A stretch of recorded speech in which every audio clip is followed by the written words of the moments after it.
Welcome to the networking course, Introduction to Networking. So topics which are going to be covered: what is networking, types of network architecture, and different types of server. So let's talk about what is networking. Networking is a interconnection between two or more devices to share data and resources. So here you can see all the devices are interconnected between the devices. Now I can connect a tab, I can connect my iPhone, or I can connect my laptop, or I can connect my server. So they are connected using the cable, it is called as a wired, or they can connect with the wireless. Now why the systems are connected here? Systems are connected to share the data and resources. Okay, what is data here? Data is a collection of records. It may be a text, image, video, audio, etc. So here I will take an example. Now I have some data on this device. I wanted to transfer on this device. So how I can do? I can connect directly from this system to this system using wired or wireless, so that I can transfer the data from one device to another device. Or else in an organization, so there will be a number of systems are connected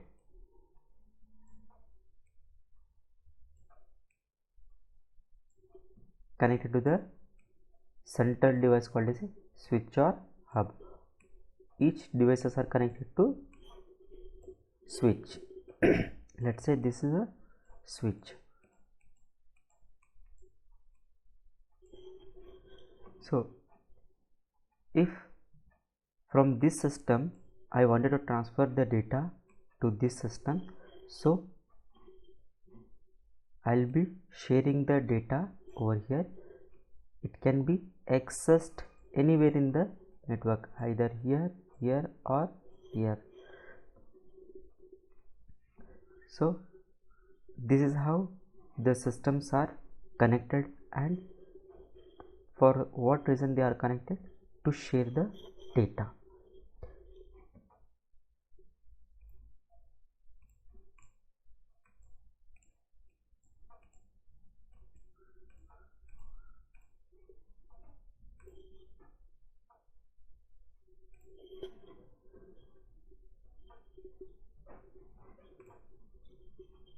Now resources. So what are the resources? So resources are physical devices like hard disk, DVD drive, printer. These resources are connected in the network. Suppose if I want to have a storage, I can store a data on each devices. So if we are having the enough space in the disk, so this is possible. But in the organization, how it is? Now if I want to have a form of 50 system, let's say 50 system, all are connected here. Now if I want to have a 1 TB on each devices, so it would be cost for me. So I'll be investing a lot of money on this system. Let's say this is on 10,000 rupees, so 50 means 5 lakh rupees. So instead of that I am spending 10,000 on each devices. I can reduce the cost by installing the less space of disk. Like I'll be installing only 250 GB hard disk, which cost around might be 1000 rupees. So I would be saving some amount from this system. Likewise, if I'm saving the at least 1000 rupees each, so I would save my 50,000 rupees. So instead of that, I can do, I'll be using a 1 TB hard disk on one system, and rest everything is a 250 GB hard disk. Once the data I wanted to store, I'll be storing only on one system, which is having the 1 TB hard disk. I'll be sharing the 500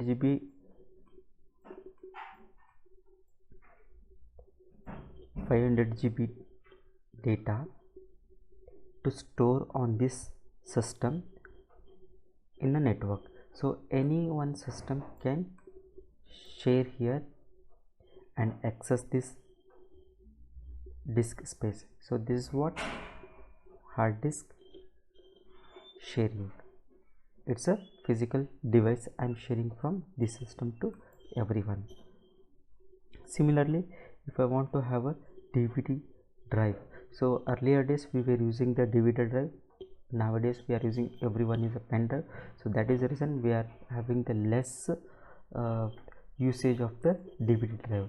So whenever it is required we are using, otherwise we are not using right now. So but how I can share my DVD, instead of having the DVD on each system, I can connect only one or few system if systems are more. So I'll be sharing the DVD drive so that each of the system can access this DVD drive instead of having on each machine. Let's talk about the printer also. It's important because everyone are wanted to print their soft copy to hard copy. So here, if this device want to take a print, so if without network, think about a without network, if we don't have a network, so I should connect directly to this device.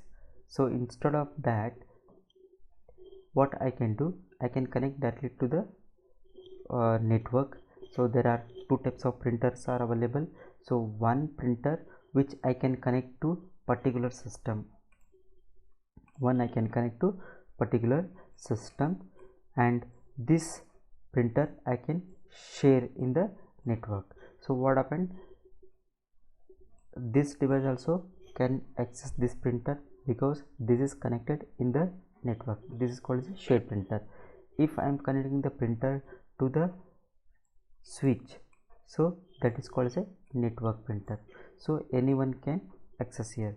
The difference between share and network printer is, share printer require a dedicated system. Network printers does not require a system. Suppose if system goes down, so no one can take a print here. So that is a share printer. If center device goes down, so entire network is going to be down. That is the idea here. Okay, so I can take a print from anywhere in the network. So here what I am doing, I am sharing my resources. I can share my hard disk, I can share my DVD, and I can share my printer.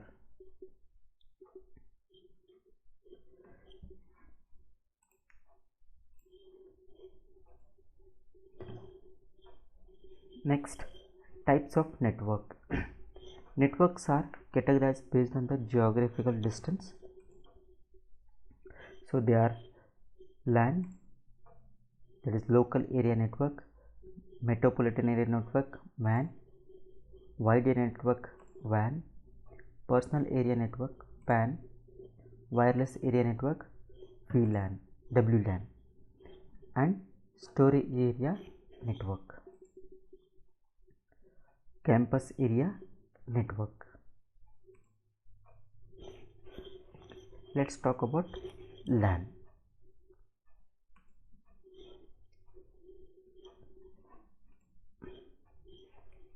LAN is a small network which span in a single room, office, school, a building or group of nearby building.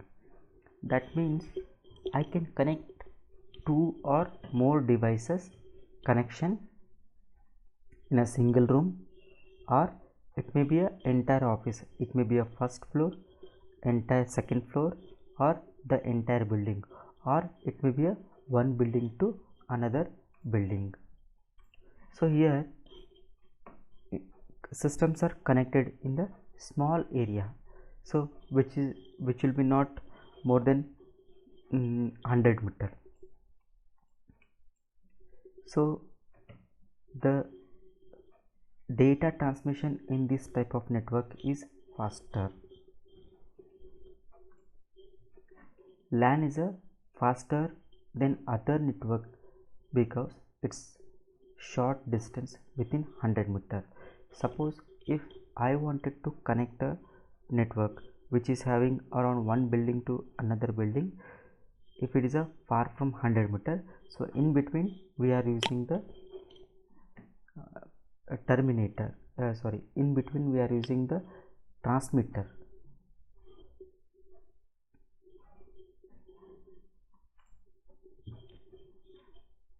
This type of network has a high data transfer rate and lower congestion as it covers a small area.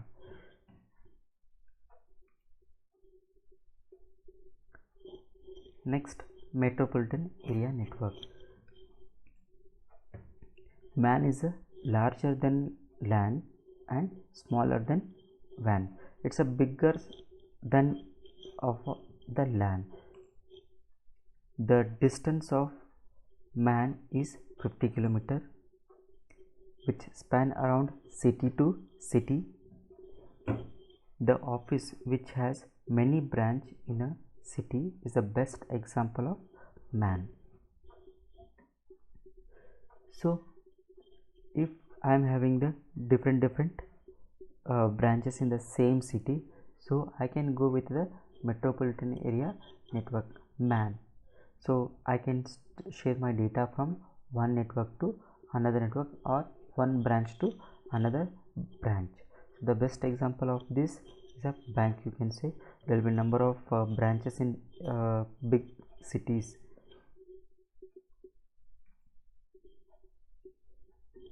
Next is wide area network. Wide area network, it covers a large geographical area such as a state to state or country to country or continent to continent. It is an interconnection of small network consists of LANs and MANs. So you can connect this type of network throughout the globe. The best example for this, internet is a best example for the WAN technology, WAN network. So I can transfer the data from one continent to another continent.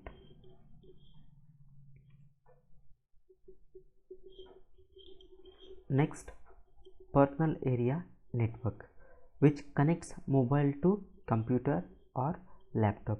Personal, it is to only share my personal data. So I can use my mobile to mobile, I can transfer the data, or I can take a mobile to if I want to take any printer, I can take a printout. If I want to transfer the data from mobile to laptop, that is also possible. Only the idea is here I am sharing my personal data. So that is the reason this type of network is called as a what? PAN. So how you can transfer the data? Using Wi-Fi. You can you are sharing the Bluetooth, you can transfer the data.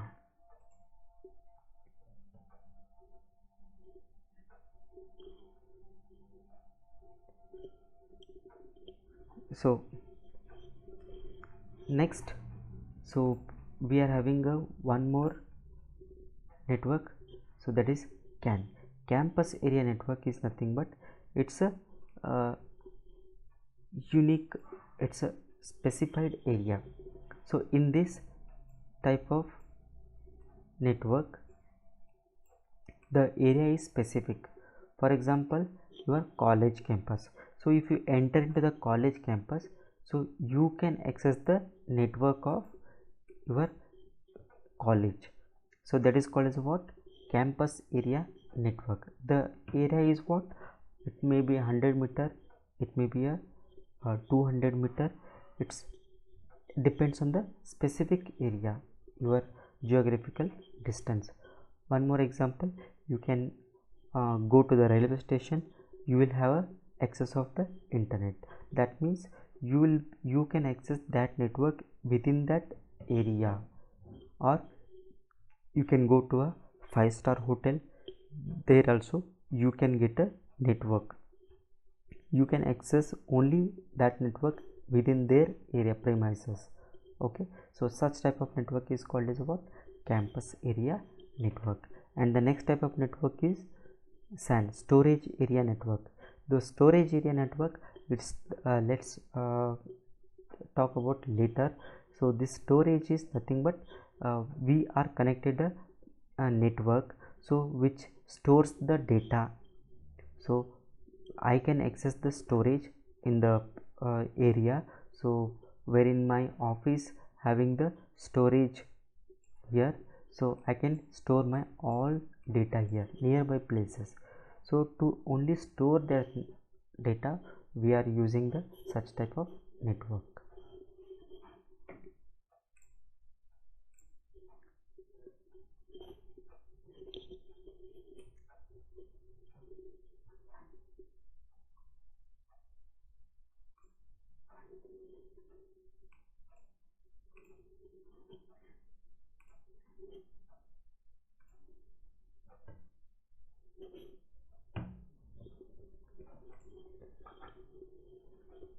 So next, network architecture. We are having the two types of network architecture. One is a workgroup or peer-to-peer network. Next is client to client server architecture. So what is workgroup? Workgroup area network, which is connection between devices. Here all the systems are connected, you connected with the switch or hub. So in this type of network, only few systems are connected. It should not be more than 20 systems. Here username and password stores in the same system, that is in the same system. Suppose if I am having the user called as a Bob, so this Bob user does not exist on this machine. Can I use this Bob username and password to log in here? No, because the username and password is exist on the local machine. This I cannot use it here. Similarly, the data of the users is stored only in this machine. If this user he wanted to work on this machine, it is not possible. He has to use this local username and password, and he can access only this data. If it is network, so I can log in with this username and password and I can access the data of Bob. This is possible, but here the username and password cannot be shared or cannot be used on another machine. This type of network is what called as a workgroup, and workgroup cannot be implemented more than 20 systems. If I connected the workgroup more than 20 systems without the server, so what happened? You will have a server issue. That means more than 20 systems, the shared system will get a start giving the problem. If the system has a problem, the user has to wait till it get ready. That means once this system is not functioning, the user has to wait for to get it ready, to get it done. So until that he cannot use other system because his data, everything is present in the local machine. The next one, that is client server architecture. So in the client server architecture, all the systems are acting as a client and it's connected to the server. What is client and what is server? Client is nothing but which request to the server here. Client will request to the server system. Server will provide the service to the client. So what are the services? So services can be anything. It may be a IP address giving, or it may be a file sharing, or it may be a security providing. So it may be anything. It is providing the service. Here client will be requesting. Client should request to the services. Server will provide the service here.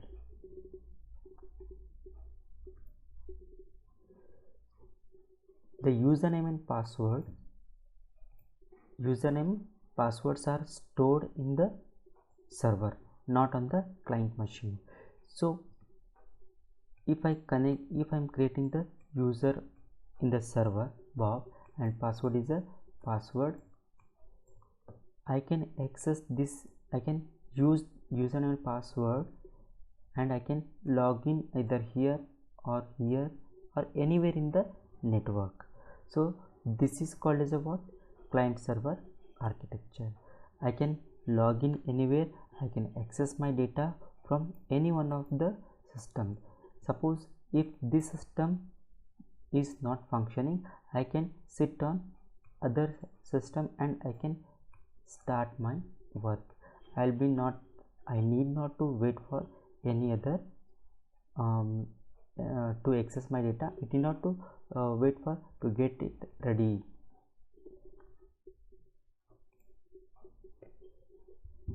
User data is stored on a local and server. That means I can store a data which I don't want to access outside. So if I want to access anywhere, so I'll be storing the data in the server. User can work from any system in the network, which I explained to you. So this type of model we are using right now, as well as we are using work group also, whereas I told you where we are using only 20 system, not more than 20 system.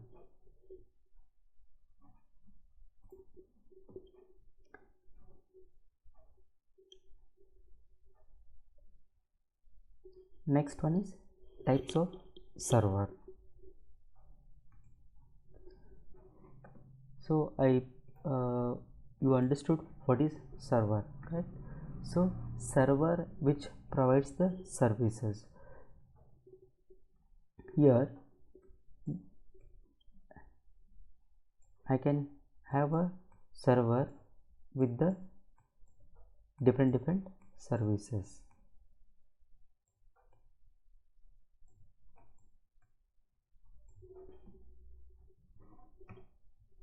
The first type of server is file server.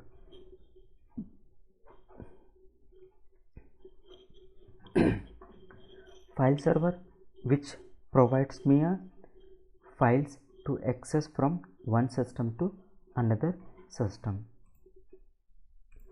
So all the data files are available on the server, so I can access these files in the network. So I can do restrict over the files. Suppose if this user stores some data in the server, if it is shared, I can give the sharing to only to the particular user, not other user.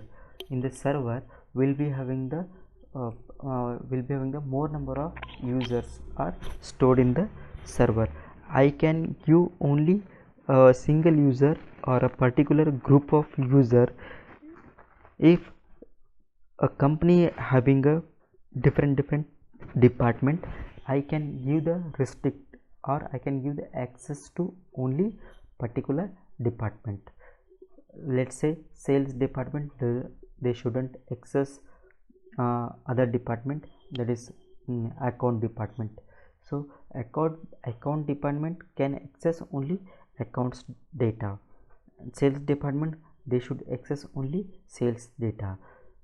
Likewise, each department can have access to access their respective data from the server, as well as in the department itself I can give the access to only 2 or 3 users. So they will be having the full control, or they can access every data of that department, and rest others should only read it, and others should can access their data fully. So this is how I can manage the data from the file server.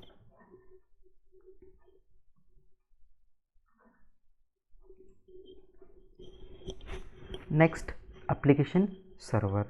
Application server is nothing but the softwares which I can use in the system. The softwares might be a company ERP, or any particular software which company is using. Let's say Microsoft Office. So Office, I can be install on each of every system, or I can give only access only the if few people are using working on Word, and few people are working on Excel, and few people are working on PowerPoint. I can give only those access using the file server architecture, file server. Now I can have a one more like database. So Oracle. So Oracle, I'll be installing the server part in the server operating system, and client part in the client operating system. So whenever they wanted to access the data, they are going to be accessing from the server. Only they can connect to the SQL server or Oracle server if the server is on. If the server is down, they cannot access the data of the that particular software. So with this, what I can do, I can give the restriction. So those who wanted to store the data using the applications, so it is not that so everyone can access their application. So few users might be using only few softwares. I will be not installing all the applications. So applications are licensed one, so that is the reason. So I'll be I wanted to give access only to the particular user, or the person who is using it only. So licensing part, so it will be very easy to manage it. Patching, if any upgradations are required, so that can be done through the server only. So this would be very easy to manage such kind of application. Next one is print server. So print server are nothing but the server is connected with the many printer. It may be a 5 printer or 10 printer or entire network printer. It may be connected. If user want to take a print, so there will be some cases a billing. So there should be a number of systems are connected to the printers are connected to the system, so which has to be managed. Or suppose let's say talk about the LIC. So LIC, those who have taken the policies, they wanted to have a hard copy.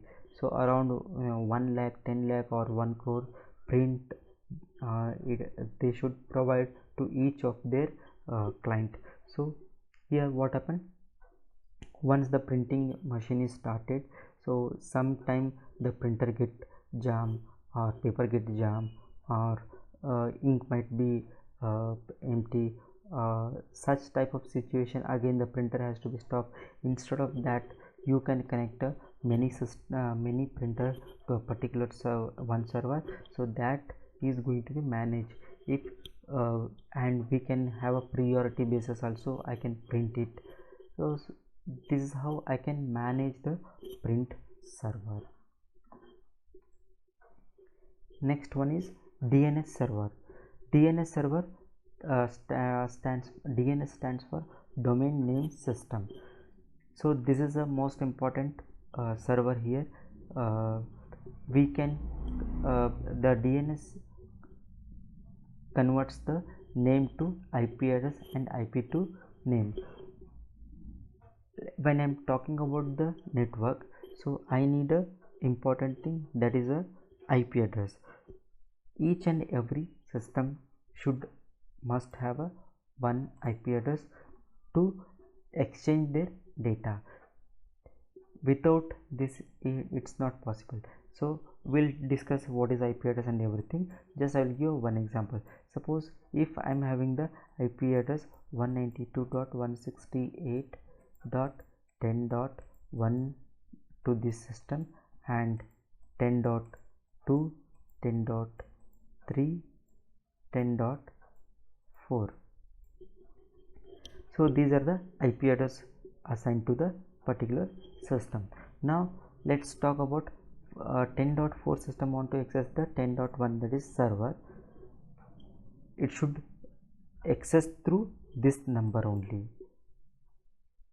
Okay, if I wanted to access some other let's say around 100 servers are available, so it's very difficult to remember those all 100 server IP address. So that is the reason I'll be using the DNS server, so which translate the IP address to name and name to IP address. Let's I'll give one more example. In our mobile, so we will be giving the name and mobile number. I cannot remember each and every mobile number. What I'll be doing, for each and every mobile number I'll assign a name.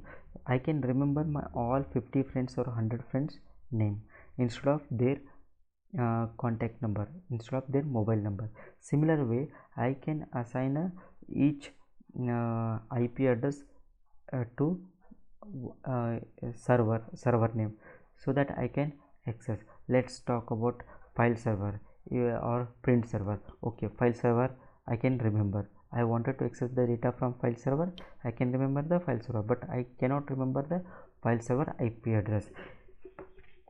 So this server will resolve whenever you try to access with the name, which will convert it into IP address of that system and which connects to the server. So this is the idea of having the DNS server.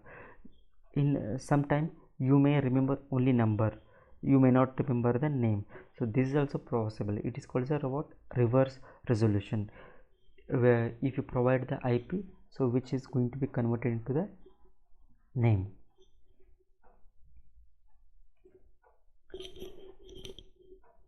Next, DHCP server. So again, without the IP address it is not possible to access. So there are different methods are there to assign the IP address. So what I can do, I can go to the each system and I can assign 10.1, 10.2, like that I can assign. If there are more number of systems, let's say around 500 systems are available, 1000 systems are available, again it is a difficult task to assign a IP address on each machine. If I forget, if I move a system from one location to another location, again it's very difficult to manage the systems. So that is the reason I will be having a one server that is called as a DHCP server. So DHCP server will provide the IP address to the requested client. So DHCP stands for Dynamic Host Configuration Protocol, so which provides the IP address to the requested client. So which will we are going to discuss later what is how the DHCP server works, how the DNS server works, will be practically will be looking in the upcoming classes. Just we'll understand here what are these servers. Okay, so DHCP server, you understood, a DHCP server which provides the IP address to the system. So the system which is requesting the IP address, so DHCP server responsibility is providing the IP address. So DHCP server has a track, can maintain a record, so it is providing the IP address so and so system, so that I can communicate properly. Next one is database server. So database server, that is nothing but you can have a SQL server, or you can have a Oracle server, or you can have a MongoDB, some other MariaDB. You might be having a different database. The data will be stored in the server, and clients are going to make an entry of that data. Either it may be an employees record, or it may be a sales record, or it may be anything. The data is entered from the client and it is stored on the server, and the database administrator will be managing all those data. Next, security server. So in an organization, I cannot directly connecting the my system to the server, so it has to be go through, or it has to be checked or verified in the one more server called as a security server. Instead of directly giving access to the server, so they might be connected with the, first they might be checked with the server. Let's say I am having the server here, might be my file server. This is, so all these are my client. So file server as well as security servers are connected to the network. Now if this client want to access the file, so first this user is going to be checked or verified in the server, security server. If the security server user exists, so what happened, this user can go to this, otherwise the security server will not allow to go to and access the file. So this might be a one case. Another case, if I want to work from home, so if you are working in the office, the entire network is secured. If I am working from home, my network is not secured because my network is in the public, so anyone can hack my system. So with this area I can hack it because it is in the public and it's not secured. But if you are working in an office environment,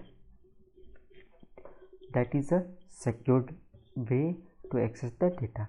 But when you are want to work from home, so this network should be protected.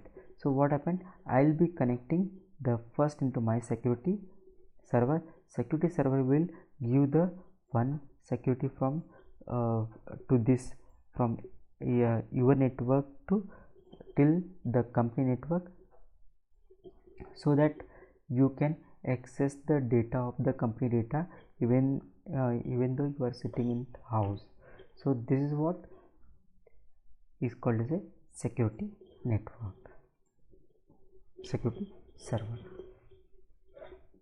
Now next, proxy server. Proxy server is about, it's a instead of server. That means if I wanted to share my network, or if I wanted to share my internet, so I can use a proxy server. Proxy server is nothing but if server is having the heavy load on the one server, so I can go for the proxy server. Next one is FTP server. FTP stands for file transfer protocol, which can be uploading and downloading facility provides. If anything, if I am accessing the data from the server, that is you may find in the internet. So there are some options like download, upload. So these are nothing but connected to the FTP server. Suppose I'm talking about only small area network. So systems are connected to nearby this thing. All the systems are available in the same area. So I can share the data here. I can access anywhere in the network. This is fine. If assume that if the system is present in some other location, remote place, or one state to another state, or one country to another country, how you can access those such type of data? So those data can be accessed using only FTP server. You can transfer it, otherwise it is not possible to access sharing method. So sharing is only in the network. So FTP is which can be transfer the data from one country to another country if we are having the FTP. If I wanted to something from local machine to I wanted to put on the server, so that is also again the uploading facility is given by FTP. So FTP plays a very important role. So when I wanted to download or something, or I wanted to put a resume from my system to the recruiter like naukri.com, I wanted to upload my resume. So this is how the FTP is going to be worked. So FTP also plays a very important role. Nowadays I can download some software, I can download a song, I can download a movie. So all these are from the FTP server. Without FTP server it is not possible. Next one is mail server. So mail server is nothing but sending a mail from one system to another system. Nowadays everyone are using we are sending the mail from mail can be sent from one system to another system. So through mail server, if mail server exists, so I should create a account in a mail server, and that mail server is going to be verified whether is a user is exist or not. If the user does not exist, he or she cannot connect to the mail server. As we are using, we'll be using the gmail.com, my mail server. I'll be using my mail ID to log in first in the server, so then only the mails are visible.